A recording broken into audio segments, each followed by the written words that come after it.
How is it going, Exile? So at this point, I'm pretty confident with my build. I have like roughly 9.3k mana. I do 200k plus DPS at low attack speed.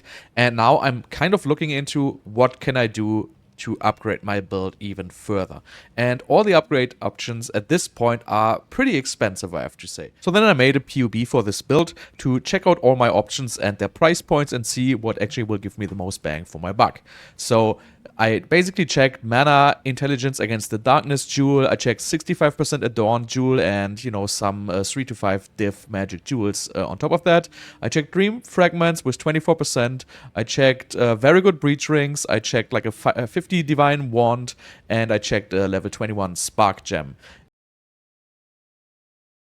So I made a PoE for this, and I'm going to show you in a little bit. I just want to go over the gear I have right now and see why it's so expensive to get any upgrades at this point.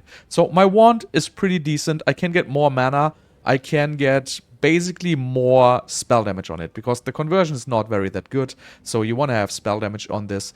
And that being said, I'm not going to focus on any kind of attack speed. I'm not going to say attack speed is fake DPS, but I don't think attack speed is what's going to bring you up to the very top unless you're just looking for pure numbers. So I have decent rings. I have a little bit of magic find on my rings, but mainly I have intelligence, good amount of mana, and magic find and auras and mana racks. So these are pretty much 2 times the same ring. And I got a very, very good amulet. I got a good price for this. I mean, you can definitely have better ones, but this is a pretty decent amulet, so I don't really see like any kinds of upgrade here. My helmet is just a basic helmet, so for my gear, I just try to get for decent gear, then corrupt them for double sockets to get more mana. Same goes for my focus, so this is, you know, a decent focus. I think there's like a 3 to 4 divine one.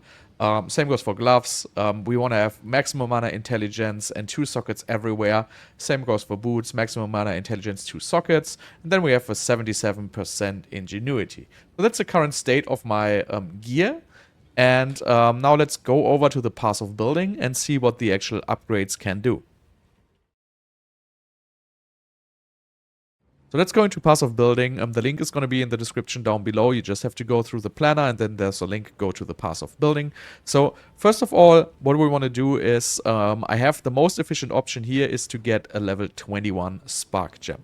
So if you don't have a level 21 spark gem yet, I highly recommend. This is going to be the most efficient update you can do. 21 spark gem costs like 17 divines right now. And if you see, my average hit is 81k, and if I add 1 level to my spark, I'm going to go up to 90. So that's basically a good 12% increase for just 17 divines. So that's already a pretty good investment if you are at the high level where I am right now. So now the next option I want to have here is the Adorned. So if you look at the Adorned here, I'm going to switch to this tree. And I'm going to choose a 65% Adorned, which costs 40 divines. So I feel like this is right now some kind of the sweet spot. Higher than 65, they get extremely expensive. And I feel like 65 is, you know, something good to achieve. Obviously, you can go for 51, which is much, much cheaper. The results will be a little bit less, but, you know, it's still going to be very efficient. So we're going for a 65% Adorned. And in this case, I'm just adding jewels with 10 int and in this case 15% spell damage. You can also do projectile damage, lightning damage, doesn't matter. And I have 3 with cast speed here. Again, I'm not even looking at the DPS, I'm just going to look at the average hit. And I have 1 with lightning pen, so my DPS stays at max lightning pen.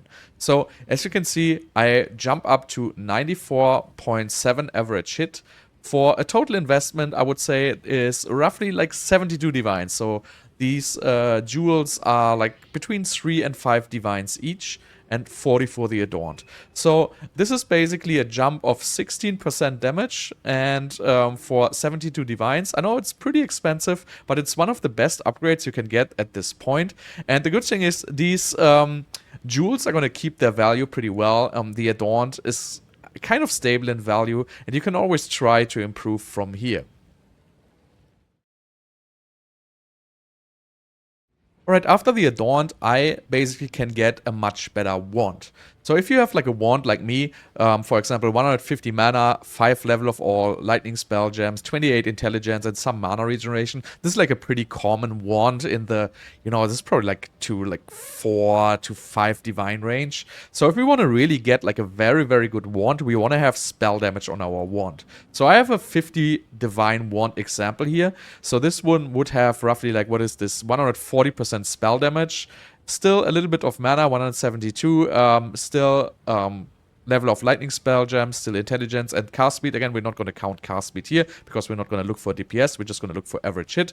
But if I switch to this wand, basically just by adding all this flat spell damage on the wand, I'm going to jump to 94 from my 81.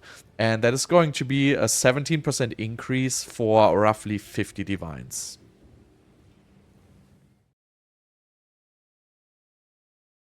So next one on my list here is having very good breach rings. So my rings, as you can see, have like 180 mana, they have rarity, they have intelligence, they have all res and mana regeneration.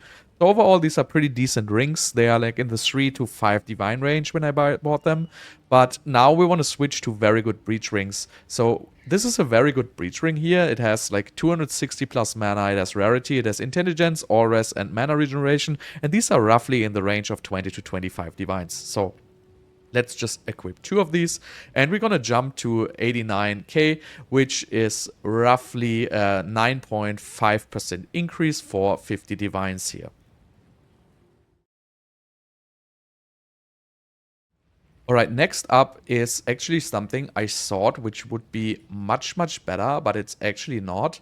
So next on my list is actually Dream Fragments.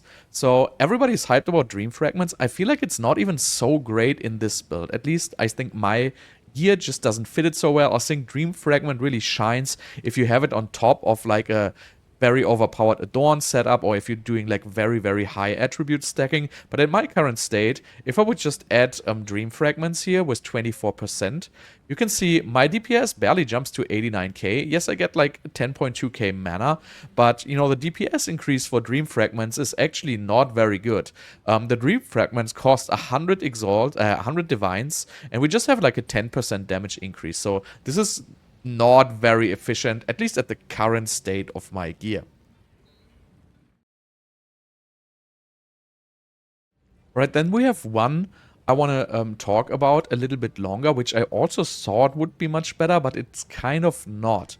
And that is going to be the mana intelligence against the darkness. So now we have an against the darkness, which gives increased maximum mana and increased intelligence. And as you can see, we jump to like 85k, and we have, 10k mana, 1100 intelligence. But it's actually much, much worse than I anticipated. So if you look at my tree, basically I changed some, removed some DPS here. But what I did is basically we have the jewel still here with the 1% increased maximum mana and the 4% intelligence. And we have all these small nodes giving us maximum mana, and then we have the big nodes giving us intelligence. So, unfortunately, the increase is really not that great. It's really just roughly 5% for a cost of 68 Divine Orbs. So, I would really not recommend to get this kind of Against the Darkness setup at this point. Then last but not least, we have the Prism of Belief.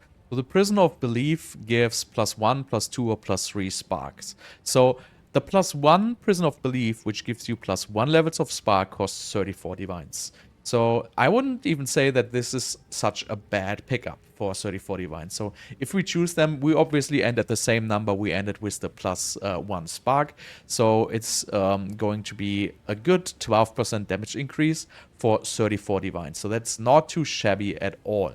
So now it gets crazy. The +2, yes, we get 101, which is a 25% increase, but the +2 costs 160 divines already. And if you want to dream a little bit, you can get the +3. It's roughly priced at 400 divines, and it's gonna give us 113k hit damage, which is going to be a 40% hit increase. Right, so what did I end up doing? I first of all bought a tier 21 Spark Gem for 17 Divines. That was a no-brainer. This was more than 10% damage increase for just 17 Divines. That was pretty good at this stage.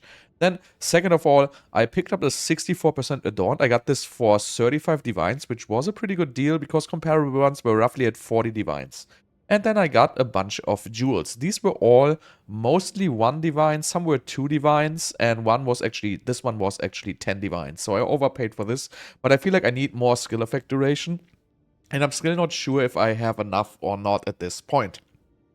But this is the jewels I basically bought. So I bought 3 jewels with lightning penetration, and all jewels will have 9 or 10 intelligence, right? So 3 jewels with lightning penetration will give me 45 to 50% penetration. So since we are not playing a boss farming build, we want to have lightning penetration, because if you're just mapping, regular trash mobs are neither going to be shocked, and they're also not going to have exposure, and they also don't have curse on them. So lightning penetration actually does something against regular mobs. So if we put these 3 jewels in, as you can see, my lightning penetration goes to 28% because I don't have the Adorned in yet.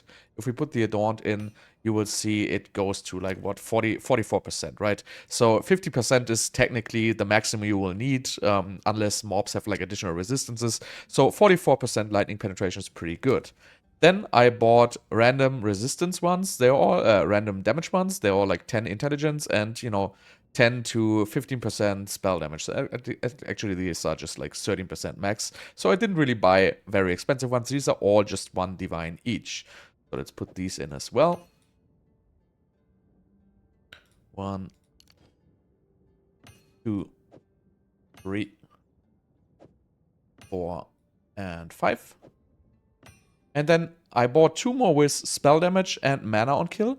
These were a little bit more expensive. I think these were 2 divines each. You can get these. Don't try to get 2% mana on kill. These are extremely expensive. But getting these ones with spell damage and mana on kill is actually not that difficult. This one just has 7 intelligence, so should be replaced. But you want to have mana on kill, and I think 2% will be enough for this build. I actually don't know if this is going to scale with decimals of the Adorned or not. If not, it's going to stay at 2. If it's going to scale with decimals, it's going to go to 3. And then I have one more, which is basically the one with skill effect duration and elemental damage. This one was relatively expensive, but I think you want to have some more skill effect duration. I still have to try it out, but essentially we put this in, and as you can see, we go to 290k DPS now, and I started this with 220, and keep in mind this is just at 0.29 seconds attack speed. So I can absolutely still push attack speed, for example, on my wand or my rings to get like very high DPS. So I'm right now not focusing on cast speed at all because I feel like it's not necessary at the, for the style I'm playing. So we have a very high hit damage, and 290k at 0.29 seconds is actually pretty high damage. So what else did I do? All the gear basically stayed the same, and I just changed 1 ring. So I picked up a ring to fix my resistances, and which has an corrupted enchantment of strengths here. These are hard to get, so you have to look for a while to find these. This one was like 10 divines. I think it's pretty good. It almost like fixes my entire resistance here. 200 mana is still pretty good. 33 int is good. There's magic find. And again, the 15 strengths implicit basically allows us to wear the Moria Invictus without putting any points into anywhere. So basically I just play a single point of dexterity because I just have like 50 dexterity on my amulet.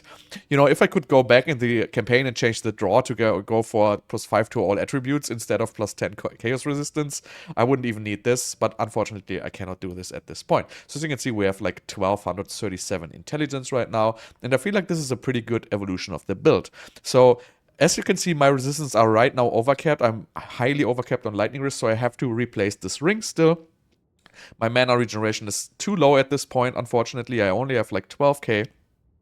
As soon as we can replace this ring with one which has like 100% mana regeneration, this should become a non-issue. And also, as soon as we get one more level, which is going to be level 95, I actually have the skill point to pick up this ether flow here for another 50%, and then we are going to be completely fine. For mapping, this is going to be completely fine because we're going to regenerate our mana through mana on kill anyway. But for bosses, this is going to be a little bit too low. So again, one more level, we can pick up these 50%, and we can replace this ring for much more mana rack. Potentially, when we get the new wand, it can also have mana rack, but I'm probably gonna focus on cast speed on the new wand. So this is the changes I did to the build now. I spent all my divines, and again, next upgrade is probably going to be the wand. So I will make an updated version of this build guide once I figured out if I need the skill effect duration or not. So stay tuned for that. Thank you so much for watching, and I see you guys next time.